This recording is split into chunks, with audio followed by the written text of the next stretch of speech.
Hello everyone, my name is Adrien Joly. As Aoife just said, I'm working here on the product called the Custom Crawler, which I will introduce during that talk. I'm also a teacher of web development at the EMI school, which is a web school in Paris. And I think that's it for now. The goal of this presentation is to demystify automated testing and to tell you how I started loving testing, even though in the past I hated it or I was afraid of it. So let's start by what made me love tests. And then we'll see three kinds of tests: unit testing, functional testing, and integration testing.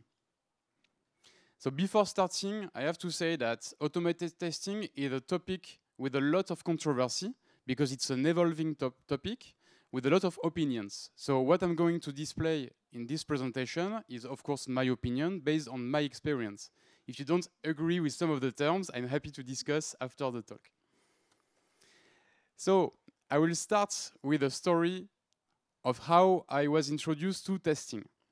A few years back, I was working for a startup company in Paris that's called Wide. Wide is a product that helps you to create a collection of music tracks from YouTube, SoundCloud, etc.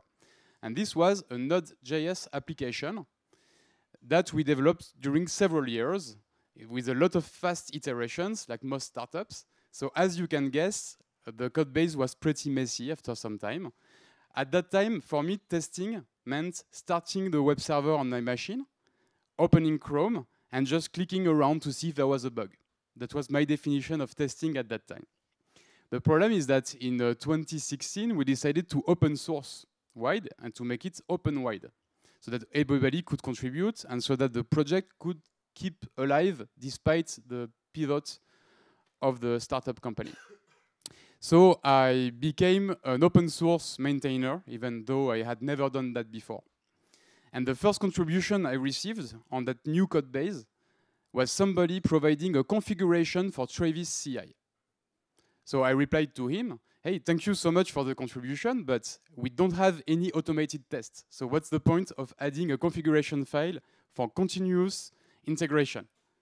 And he replied, nothing at all. So I was like, okay, maybe I need to think about that seriously. I realized at that point that the code base of OpenWide was what we call legacy code. Legacy code is code that nobody wants to touch because it's too fragile. It can break at any point because you don't know if it's working or not working, what is expected to be working, etc. So this was a big piece of legacy code that I had right there. So I wanted to turn that into non-legacy code, and in order to do that, I had to write tests, of course. So let's see the benefits I saw while writing the tests for OpenWide. The first one was that when writing tests, it increased the confidence of other contributors to look at the project and send pull requests, which was not the case before. Because they knew exactly what was supposed to work, why, and they knew if they did break anything in the code base, which was not the case before. Second thing, of course, it's maybe more obvious for you. When you have some tests, it gives a better chance for the project to sustain in the future, to make sure that it works for months or years. Also, it's a great way for new people who join your code base to better understand how it works. What are the functions? How do you use them? What are the special cases that you took into account? So it can be used as documentation, especially when the documentation is lacking on your project. You can use the test at least for that.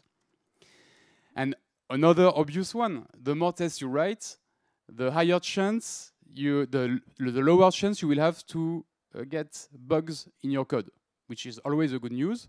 And you get another free feature on top of that, because the less bugs you have, the less times you will be disturbed by other people reporting bugs. So you will have more time to code, which is always better when you like coding like me. And last but not least, when you do write tests, you realize that you're learning a lot about programming. For me, it was very transformation. I realized that I was becoming a better engineer after that, because I had to reason about my design to make it more easily testable.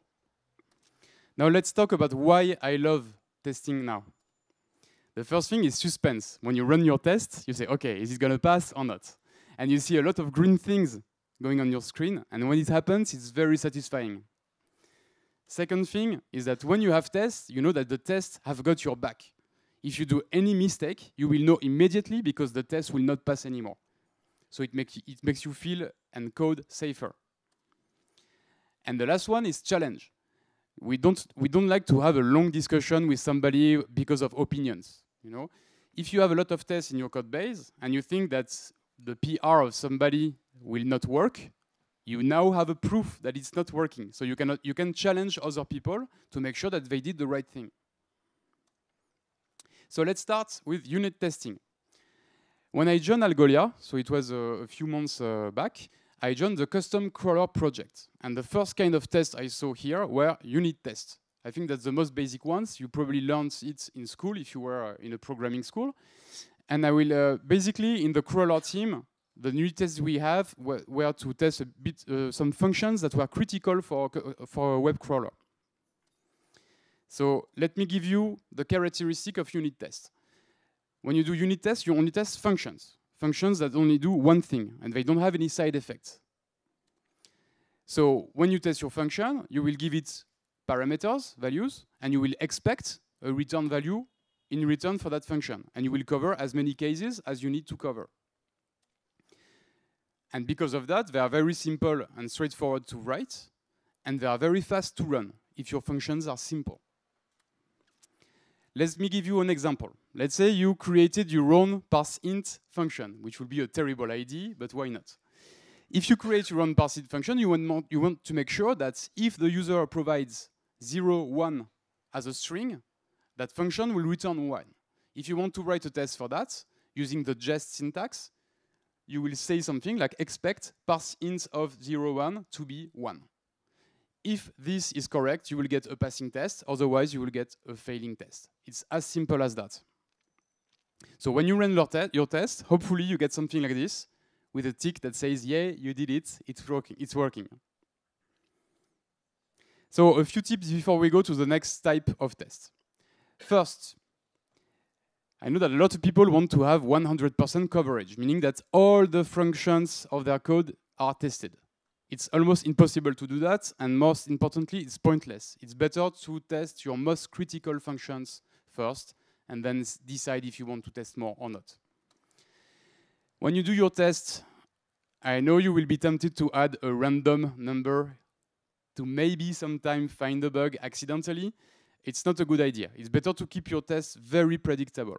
So avoid randomness, avoid waiting, like sleeping 1 second, 2 seconds, because it may break sometimes at the least expected moments. And as much as you can, use fixed dates instead of using the system's date. Also, that's a tip I read pretty recently, and I try to apply it now. In terms of naming your test, as you could see, you can use describe and it to put a name to every test case. It's a good advice to use a title that looks like the title of a GitHub issue that you would create if the test was not passing. So basically what you want is that if the test does not pass, you want to make it easy for you to copy and paste the results of the failing test and put it to a ticket. So that's great because if you do that, normally your test should be very well named. So basically it should look like this. If my parseInteger was not working, I would just copy and paste it to my GitHub repository.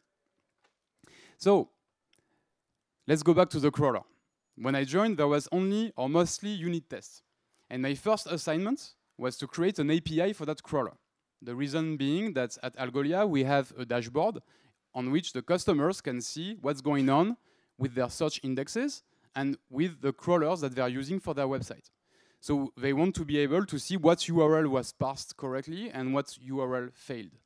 In order to do that, I had to provide the API endpoints that the dashboard would have to call. And because I was not very familiar with the code base, I wanted to make a bulletproof API and make sure that for every endpoint, it will work as expected for the dashboard. So I used what we call functional testings. It's also called sometimes end-to-end testing. acceptance testing or UI testing if your final product is a web application or a mobile application. So what is functional testing? Functional testing is testing your product as a whole. It means that you don't look inside the product, you test the product as if you were a user of that product. So you cannot go in the internals of your product. Meaning that when you write a functional test, you consider that your system is a black box. You don't have access to the internals, you test like a user. If you do UI testing, which is one kind of functional test, be careful because, of course, you can have some latency on the web page, for example, which can make your test unreliable, also called flaky. So, back to my case. What I wanted to test is a system called Custom Crawler API, which goes between the website that I want to crawl and the Algolia dashboard. It's very important to select what you want to test before writing anything. So what I wanted to do is write an API endpoint that will return a list of URLs that were crawled by my crawler. As simple as that. So I wrote a test like that says the API returns the list of crawled pages, and in order to test that, I will just run an HTTP query to my API and check that the results match what I expected. That's it. That's a functional test. Some tips. First thing, don't try to cover every weird case or weird parameter or error case. At the beginning, always go for the golden path, meaning do it like everything is supposed to go well, okay? And then you cover the error cases. Second advice, use a continuous integration system, like the first contributor of my open source project. He was right. It's good to have that because it means that every time you push a commit to your code base, it will be checked, and you know if you can safely merge it to master or not. And then clean up after yourself, meaning when you're making a test, there are probably some residue after running your test. For example, you may have added some records in your database or in your indexes or created some temporary files. Clean after yourself so that you can run all the tests a second time without interference. Now let's go to the third and last kind of test, which is integration testing. At that point in the crawler team, I was feeling quite confident because I did an API that was working. So that was pretty cool, but I was still very unsure about the internals of the existing code base, the part that I didn't do myself. So I decided to open the black box and check what was going on inside the product. When you do integration testing, you are not testing the product, you are testing components, like small components one by one, and you want to make sure that every component behaves as expected. In order to do that, you will have to simulate an environment where you abstract every other component. And you want to test your component in isolation. In order to do that, you will inject what we call mocks and spies.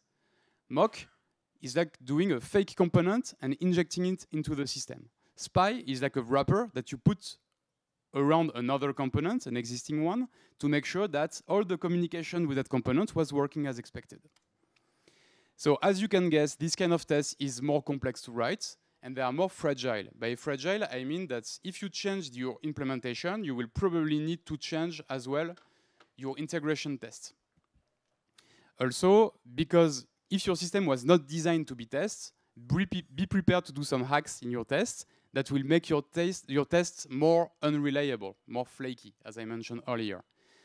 And last thing, it could be slower. Because when you do unit testing, you're testing small functions that possibly have low or no side effects.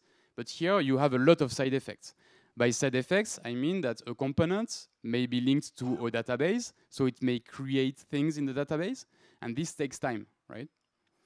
Even worse if it's doing network requests, like a custom crawler, for example. This can take quite some time to be executed when you run your tests. So, what was I trying to test in that case? I wanted to test what is called the worker. The worker is a short-lived module that will just fetch one page from the website, extract all the HTML, and then find all the data that we want to index to put it in the Algolia search index. In order to do that, the crawler will communicate with another module that is called the Algolia client or the Algolia search, module through a function called addObject. So if I want to test only that component, I will need to simulate the Algolia client with a fake version that only implements addObject and make it as fast as possible. So how do I make a fake? To make a fake component, it's called doing a mock. So I'm going to mock the Algolia module. I'm going to create a module, and I'm going to export two methods. One is called addObject, and one is called search, like the ones that are in the original Algolia search module. And you see that my implementation is very, very, very simple. It's just adding items into an array, and search is returning the array. That's it. Because we assume that Algolia will work always well, so I can safely put that to test my module. Then I will write my actual test. My actual test will tell Jest, which is my test runner, to mock Algolia using the mock I just created. So Jest will do all the hard work for me. It will inject my code in place of the original Algolia module, and then it will run my test. My test will just run the index page function of the worker, pass it a parameter, a URL, and then expect that the search items in the index match what I should have extracted from that page. So that's an integration test because it's not testing the system as a whole, it's testing one part of the system by simulating the other parts of it. So normally when you did all your tests, you can type Jest or npm test or yarn test or whatever command you like. And normally you should see something like that with a lot of ticks. Normally it looks green, but I was too lazy to put the colors in there, but you have to imagine. And you see all your tests passing, and of course you will see the one that fail if you have any of them. Some tips before we conclude. I said it many times, beware of flaky tests, meaning that if you do some waiting, for example, in your code, it's not a good sign. It means that at some point you can get a timeout. So refrain from doing that. You may have to refactor your code a little bit to make it more easily testable. One advice I like to apply to myself and to give to others is that every time you want to add one feature to your code base, so you want to do a pull request, add one test to it to prove that your functionality, that your feature works. So your test will serve as an example of how to use your feature, basically. Plus, it will be a way for you to make sure that your feature will keep working in many months or years, right? It's like a regression test. Quite the same thing. Every time you get a bug in your application, it's good practice, not only to reproduce the bug, I think you already do that, but write a test that fails because of the bug. Meaning that that test should work whenever you had fixed the bug.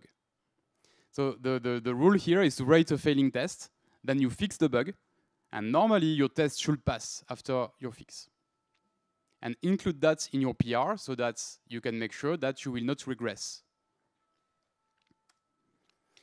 One last thing I wanted to share with you is how your package.json should look like at the end. Good recommendation, you go to your scripts area and you create a test, which is normally provided by default with a dummy script. Replace the dummy script by running your test runner, whatever it is. For my case, it's Jest. It could be Mocha, it could be whatever you like. So have this, and if you want to run tests in a quicker way, I also suggest that you create one script per type of test. Because, for example, if I modify just one function, I don't want to run the full test suite. I just want to run the unit test. It will be much faster to run. So in that case, I created a test unit that will just run the unit tests.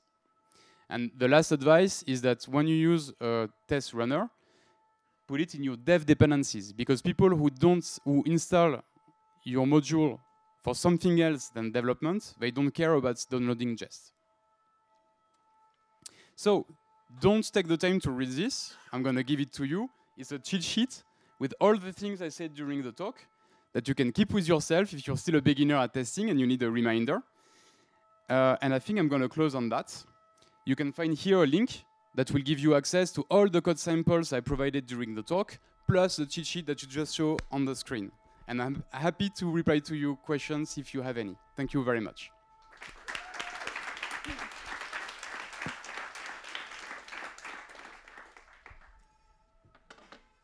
Any questions? Yeah, okay. So this is a catch box. It's a microphone. So just if you ask a question, try to speak into it so we can get it on the record. I'm going to try and throw this. Or pass it. That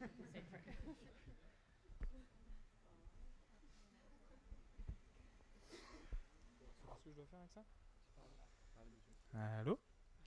It's working. Okay. Yes, just a question about the unit tests. Are you doing them before or after coding? Okay, this is a matter of preference. It depends. When you're doing, when it's a feature, so when you're doing a functional test or integration test, I like to do it before to see the tests going from failing to succeeding. When I'm doing a function, I tend to write the function first and then write the cases. But of course, it really depends. What's your preference? I'm. You don't do tests? I don't have any. Yeah, I don't Yet. have any preference. I'm testing like you said. I click everywhere on the on the screen and. Did it happen that sometimes you write a function and below the function you add some comments? Mm-hmm. Like, or you make a function call with a few parameters? Mm-hmm. This is the opportunity to turn it into a test. Okay. When you do that, remove your code from there, put it in the test file, and put it in Jest. It will be, and it doesn't matter if you wrote it after or before. Okay. Especially for a unit test. Okay. Thank you.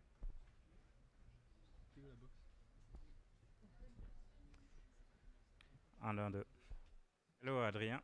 I have a question for you. I would like to add test on a legacy code database, and I keep asking myself, where should I start? So, where did you start when you were with in your former company with your legacy database, code base to you? I like that question a lot.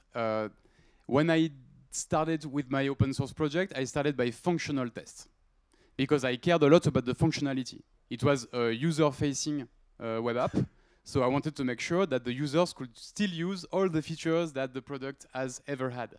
So for me, the crucial point was to do feature. But if you're doing, I don't know, let's say a geocoding API, maybe it may make more sense to write the unit test first, where the logic is, where the value of your product is. It depends of the case.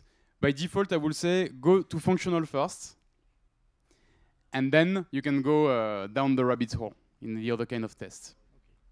If it's a user-facing system, again. Okay. Thank you for your answer. You're welcome. I have a question about. Can you put it a bit closer? Hello. Hi. I have a question about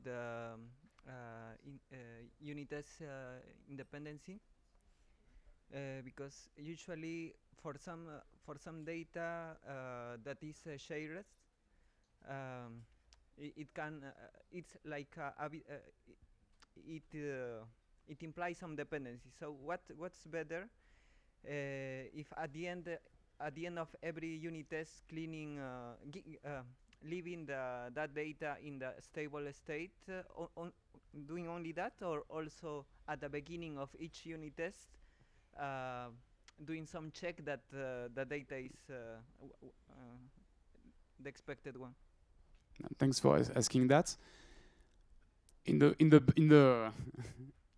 best world, the best will be to clean up after every test, meaning that every test will make sure that everything is clean and then clean up again after execution. But of course, this will take a lot of code and it will be very boring to make. So fortunately, I know that Jest provided a few keywords to help you with that. There is one called before every, or before every, I'm not sure about that, but before all and after all are keywords that you can use to run some code before running your test and after running your test, whatever happens. So usually what we do is that we clean up in the before all and we clean up again in the after all. So we clean up, and when I say clean up, I clean the files, clean the database, clean the search indexes, clean everything that my code may have created somewhere. I'm not sure, am I replying completely your question? Yes? Yes. a detail. So in the before, the before could also recover a global data, for example. Recover a global data? Yeah. You mean for the data that is specifically for tests? Or- Yes. Well, for example, a wrapper of a database. Yeah, in some cases, you want to set up some data before running the tests. That's what we call fixtures. Fixtures is when you, for example, you have a social network, your product is a social network. You want to have at least one user, you know, in order to be able to make API requests, right? So in the before all, that will be a great place to put an insert in your database to create that fake user, for example.